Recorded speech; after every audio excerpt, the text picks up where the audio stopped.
Blaf, bonjour, Africains, Africaines, Afrodescendants, Afrodescendantes, je vous salue, j'espère que vous pétez la forme. Zach Mouekassa nous a lâché encore une pépite. C'est vraiment une pépite. C'est vraiment extraordinaire. En fait, alors je ne savais pas, mais le Burkina Faso a mis au point un véhicule électrique. Eh bien, écoutez, je suis très très fier, très très fier. Donc, Zach Mouekassa en parle. Je vous donne le titre de la vidéo, c'est Voici les voitures électriques fabriquées. Alors, j'ai pas tout le titre à chaque fois. C'est sur la chaîne Zach Mouekassa. Allez voir. Voici les voitures électriques fabriquées au Burkina Faso, je suppose. Allez voir la vidéo. Et il met en lumière le fait que, écoutez bien, le fait qu'on n'a pas besoin de gens intelligents. c'est une affirmation qui est assez intéressante. En fait, ce qu'il veut dire, c'est que pour qu'un pays fonctionne, on a besoin de gens qui ont des convictions, qui ont simplement des convictions. Et c'est tellement vrai, le capitaine Traoré, comme Zach Mouekassa le dit dans la vidéo, le capitaine Traoré, ça fait à peine 2 ans qu'il est là, et regardez tout ce qu'il a fait. Et c'est un très bel exemple, je dirais un contre-exemple de ce qui se passe au sein de nos communautés, mes amis, sur toute l'échelle sociale. Vous savez pourquoi le monde noir est saboté? Je vais vous dire, j'en ai déjà parlé maintes et maintes fois sur les premières vidéos de cette chaîne jusqu'au numéro 100. Je vous décris le type d'afrodescendants qui, sur toute l'échelle sociale, à tout point de vue, nous bloque, nous freine, nous ralentit. Et en réalité, la venue du capitaine Traoré au pouvoir, ben, ça met en lumière ces gens-là. Nous avons parmi nous, je l'ai déjà dit, mais je tiens à le redire, nous avons parmi nous des afrodescendants, mais avant ça, vous savez ce que je vais faire avant ça? Je vous laisse écouter Zach Mouekassa. Et puis on en reparle juste après. Choque tout le monde. Le Burkina Faso vous présente sa voiture, le Itaoua, okay, qui a plusieurs modèles, c'est un peu comme le BMW. BMW a la série 3, série 4, série 1, le X5, X3, X7 et tout le bazar. Le Itoua a aussi plusieurs séries. Mais présentement, la série maîtresse, c'est la Sahel. Itoua Sahel. C'est beau. Okay, ce n'est pas seulement une voiture en automobile, c'est une voiture électrique, donc concurrence avec Tesla. Tous ceux qui sont là, moi j'ai acheté une Tesla, Un complexe d'infériorité inouï. Le Burkina Faso vous a créé sa version de Tesla. La voiture a des capacités avancées, elle peut faire 331 km de déplacement après sa charge et ça ne prend que 20 minutes pour recharger. 331 km, chargé électriquement. Pas seulement électriquement, on peut charger aussi la voiture moyennant l'énergie solaire. Et au Burkina Faso, ce n'est pas le soleil qui manque. C'est un pays chaud. Quand tu es là-bas, tu as... Je sais que ça a été mon expérience, puisque moi, bon, je ne suis pas très expérimenté comme ça, par rapport au Burkinabé, évidemment, qui se sont adaptés depuis tout le temps. Mais autant il y a la chaleur au Burkina Faso, les cœurs sont aussi chaleureux. Merveilleux endroit, des gens que je ne peux pas oublier, je les aime. Ce sont mes frères. Ils m'ont accueilli, ils m'ont embrassé, ils m'ont emmené voir le chef, le roi. Ah non. Donc je ne peux qu'acclamer quand il s'agit du Burkina Faso. Donc la voiture a ses capacités, il y a un écran tactile. Vous aimez ça? Un système de navigation GPS intégré, ça ne peut pas se perdre. Si vous voulez ça, essayez d'aller dépiécer, on va retrouver ça facilement avec son système de GPS intégré. Il y a la caméra des reculs. Pour ceux d'entre vous qui avaient acheté vos permis de conduire au supermarché, vous pouvez vous servir du système intégré des reculs pouvant vous permettre de pouvoir reculer sans nécessairement gratter qui que ce soit. Cette voiture a aussi un capteur de stationnement. Okay? Voilà, les sensors et connexion Bluetooth et USB. Vous pouvez facilement jouer vos musiques ou vos bêtises que vous regardez sur Internet dans la voiture pendant que vous ridez. Très intéressant. Itoua Sahel. Encore une fois, pour développer un pays, il ne s'agit pas d'avoir des qualifications poussées. Oh, docteur en droit, docteur en physiologie, machine. Non, absolument pas. Les docteurs en droit sont des maquisards. Ce sont des gens qui appliquent une justice injuste aux intérêts du président. C'est ça. Ce sont des lèche-culs qui n'ont aucune personnalité pour la plupart des cas. Vous avez simplement besoin des gens qui ont des valeurs. des gens qui se respectent au-delà du pouvoir, des gens qui ont de l'estime personnelle au-delà de l'argent qu'ils peuvent recevoir, pas des gens qui sont prêts à faire des combêtes au chef. Oh, le chef va parler, ou le chef sera mécontent. Le pays n'appartient pas au chef. D'ailleurs, pour la plupart en Afrique, ce sont des pays en lambeaux, des républiques bananières, c'est parce que les gens font des combêtes au chef. Le chef n'est pas plus valeureux ou pas plus important que vous. Vous êtes tous nés des mêmes aïeux, des mêmes ancêtres, dans les mêmes terres. Et vous avez donc les mêmes droits, les mêmes capacités. Le chef, dans un milieu démocratique, c'est un pouvoir qu'on attribue à une personne par concurrence d'idées. Ce n'est pas une personne qui a hérité son pouvoir. À moins que vous soyez un royaume, là on peut comprendre. C'est le roi. On n'a pas besoin de gens intelligents. On a besoin de gens ayant des bonnes valeurs. Ibrahim Traoré a fait quelle école? Excusez-moi. Je ne sais pas. Peut-être que je ne suis pas informé. C'est un docteur ou quelque chose. Peut-être que c'est un savant. Hein? Je ne sais pas. Peut-être que c'est un génie à quelque chose. Faites-moi savoir. En 2 ans de travail, 2 ans seulement de travail, le président a refusé de prendre un salaire du président. Donnez-moi le salaire du capitaine, c'est tout ce que je veux. En 2 ans seulement, il a été au front à plusieurs reprises pour encourager les soldats, leur donner la morale, le moral nécessaire pour aller se battre. En 2 ans seulement, il a construit des usines, des transformations de tomates pour attribuer à la population le pouvoir d'achat. Au lieu d'envoyer les tomates ailleurs, pour qu'on transforme et qu'on renvoie au pays dont des cannes, pour qu'on vous revende à un prix élevé.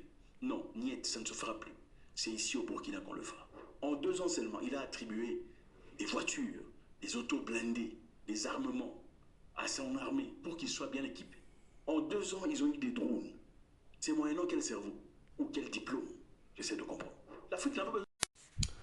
Voilà, donc allez voir la vidéo. Mais comme je vous disais, on a des afro-descendants, mais sur toute l'échelle sociale, qui n'ont rien à voir avec le profil du capitaine Traoré. Ce sont des gens qui, je vous assure, qui ont du mépris pour le monde noir, mais à un niveau que vous n'imaginez pas. Le truc, c'est que ces personnes, au quotidien, et je dis bien au quotidien, parmi les gens que vous côtoyez tous les jours, famille, amis, voisins, sont en masse. Ils sont en masse, ils sont tout autour de vous. Alors, je ne dis pas que tout le monde autour de vous est comme ça.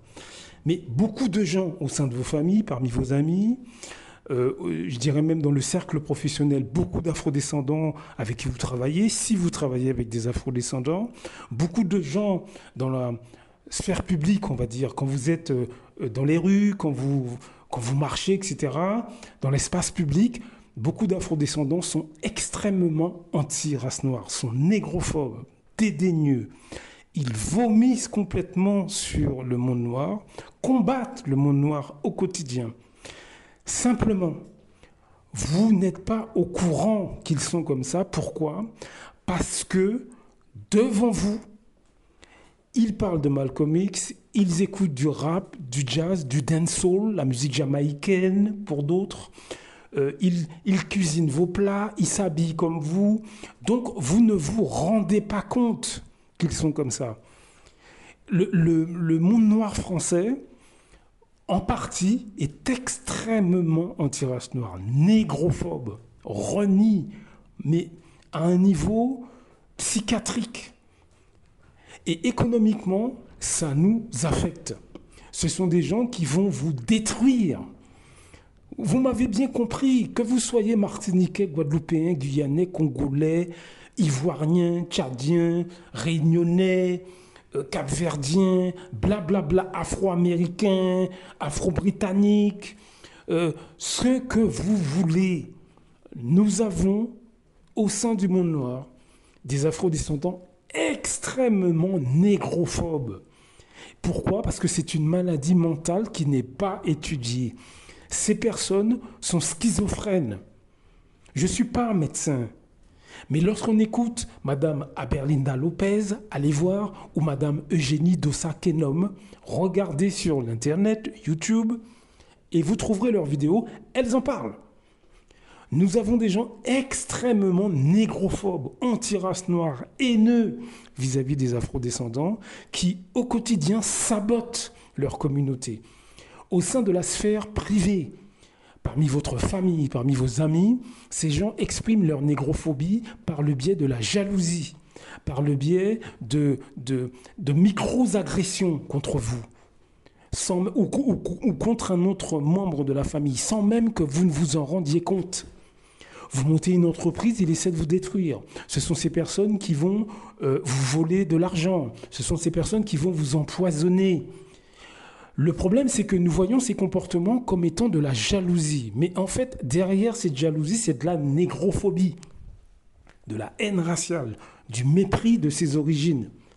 Ils piétinent complètement le monde noir, mais ils se servent, écoutez bien ce que je vous dis, ils se servent de la jalousie comme prétexte. La jalousie n'est qu'un prétexte. Ils ont une haine profonde du monde noir et ils agissent contre le monde noir, mais parce que c'est une maladie psychiatrique qui n'est pas étudiée. Ou plutôt, qui n'est plus étudiée, puisque François Fanon a écrit « Peau noire et masque blanc ». Donc ça veut dire qu'il n'est pas le seul, hein.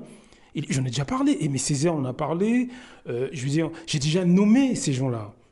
Marcus Garvey, Thomas Sankara, etc., etc.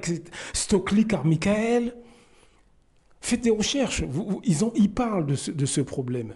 Ce qui fait que dans notre quotidien, on ne s'en rend pas compte. Nous sommes focalisés sur les présidents africains qui vendent leur pays. Et c'est vrai, ces gens-là sont des malades psychiatriques. Mais ça, on l'a déjà compris, ce sont des esclaves, le syndrome de l'esclave. Si vous êtes martiniquais, guadeloupéen, etc., nous avons des élus qui sont des esclaves. À un niveau, je veux dire, c'est une maladie psychiatrique. Ce sont des esclaves, ils se vendent pour un peu d'argent, pour un peu de pouvoir, un pouvoir qu'ils n'ont pas, hein, du reste. Hein. Mais ils se vendent. Mais il faut bien que vous compreniez que cette mentalité, ce problème psychiatrique qui génère cette mentalité d'esclave, se retrouve sur toute l'échelle sociale. Parmi vos familles, parmi vos amis, vos voisins, vos collègues, vous avez ce type de personnes. Il faut bien comprendre que ce type d'Antillais, d'Africains, etc., que je vous décris, combat le monde noir. Sur le terrain économique, par exemple, vous ouvrez un magasin, il essaie de vous détruire. Même si vous ouvrez votre magasin, votre entreprise, il ne viendra pas chez vous. Parce que son objectif, c'est de vous faire couler. Les gens que je vous décris constituent un nombre important parmi nous. Le souci, c'est qu'on ne s'en rend pas compte. On ne s'en rend pas compte. Au niveau des masses populaires, on ne se rend pas compte du nombre de ces personnes et où ils se trouvent.